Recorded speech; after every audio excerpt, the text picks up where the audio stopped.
အဲ့တော့ Prestige Education Center မှာကျွန်တော်တို့က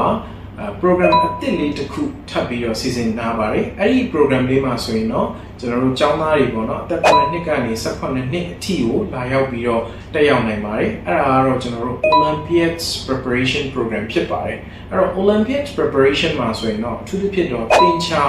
ကိုအဓိကထားပြီးတော့ကျွန်တော်တို့နိုင်ငံတကာ Olympiads ကိုဝင်ရောက်ရှင်ပြိုင်နိုင်အောင်ကျောင်းသားတွေဒီမှာ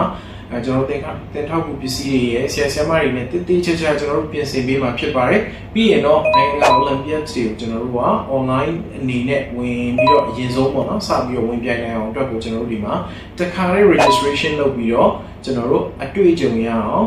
ဒီဘက်ကနေပြီးတော့ပြင်ဆင်ပေးတော့မှာဖြစ်ပါတယ်အဲ့တော့ကျွန်တော်တို့ဒီ Olympiads တွေဝင်ပြိုင်တဲ့ကျောင်းသားတွေက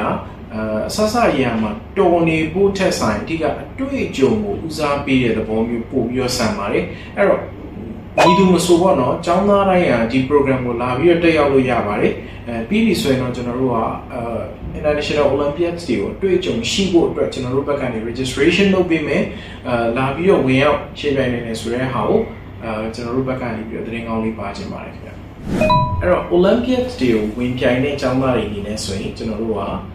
နိုင်ငံတကာမှာကျောင်းလျှောက်တဲ့အခါကျရင်အများကြီးထောက်ကူဖြစ်ပါတယ်အထူးဖြစ်တော့ကမ္ဘာတက္ကသိုလ်ကြီးတွေပေါ့နော်လျှောက်တဲ့အခါကျရင်ဒီကျွန်တော်တို့ Olympiads တွေဝင်ပြိုင်လာတဲ့ကျောင်းသားတွေကိုအဓိကဦးစားပေးအနေနဲ့ခေါ်ဆိုတာမျိုးတွေရှိပါတယ်